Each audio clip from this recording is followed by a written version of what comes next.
Assalamualaikum warahmatullahi wabarakatuh. Halo teman-teman trader dimanapun berada, selamat datang kembali di channel Belajar Bisnis Digital. Di video kali ini saya akan membahas apa itu data unemployment rate serta apa korelasinya dengan data non-farm payroll. Jadi untuk lebih detailnya silahkan ditonton video ini sampai selesai.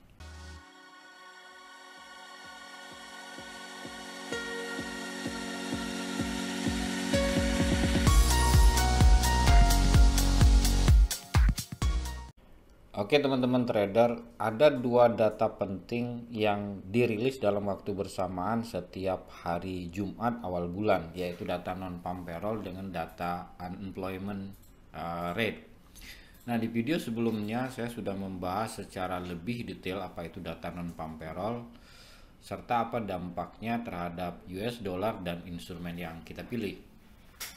Di video kali ini saya akan membahas data unemployment rate secara lebih detail serta bagaimana cara menyikapi korelasinya dengan data non-farm payroll, terutama ketika kedua datanya memperlihatkan yang berlawanan. Jadi satu yang mengindikasikan positif atau optimis terhadap US dollar, sementara yang lainnya itu berkebalikannya. Oke teman-teman trader, unemployment atau pengangguran itu kalau dari sisi definisi adalah istilah untuk orang-orang yang tidak bekerja tapi sedang aktif mencari pekerjaan. Sementara rate itu sendiri adalah tingkat persentase daripada jumlah pengangguran itu sendiri.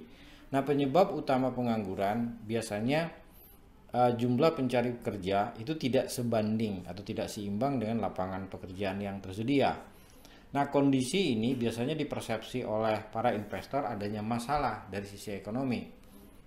Ini adalah dampak pengangguran tinggi untuk jangka pendek dan jangka menengah. Yang pertama itu daya beli masyarakat itu jadi menurun. Ketika daya beli masyarakat menjadi menurun secara akumulatif, biasanya muncul krisis sosial dalam bentuk kriminal. Nah, dua indikator awal ini itu membuat consumer confidence masyarakat pun menurun. Maksudnya apa? Orang yang punya uang pun takut membelanjakan uangnya karena mereka mempersepsi jangan-jangan dia pun akan kehilangan pekerjaan. Karena itu mereka lebih suka menabung dibandingkan spending atau belanja. Kondisi inilah yang menyebabkan investor pun takut berinvestasi. Nah, efek domino jangka panjangnya adalah pajak ya ataupun GDP satu negara tersebut jadi menurun pula. Oke teman-teman trader, data non-farm payroll dengan data unemployment rate ini kalau dari sudut pandang pertumbuhan ekonomi sifatnya saling menguatkan. Tapi kalau dilihat dari sisi pengaruhnya terhadap mata uang US dollar terutama untuk jangka pendek dan jangka menengah, memang data non-farm payroll itu sedikit lebih besar. Nah, bagaimana cara membaca kedua data ini agar kita mendapatkan gambaran atau persepsi kondisi ekonomi teraktual yang lebih baik? Teknisnya kira-kira seperti ini. Jadi ketika data non-farm payroll yang keluar itu lebih besar dari prediksi, artinya orang yang mendapatkan income itu lebih banyak, dan data unemployment rate-nya justru menurun, artinya jumlah pengangguran menurun, maka ini dipersepsi terjadi penguatan US dollar yang relatif besar.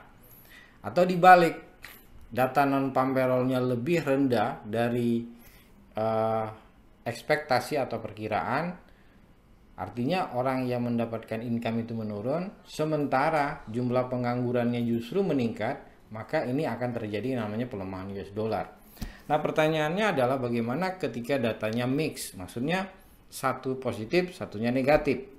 Misal data non-farm payroll-nya terjadi peningkatan sementara jumlah penganggurannya juga meningkat. Nah, biasanya di sini terjadi fluktuasi yang membentuk market sideways. Artinya pergerakannya tidak terlalu besar. Oke teman-teman, saya kira cukup sekian sharing singkat saya kali ini. Semoga dimengerti dan ada manfaatnya. Terima kasih. Assalamualaikum warahmatullahi wabarakatuh.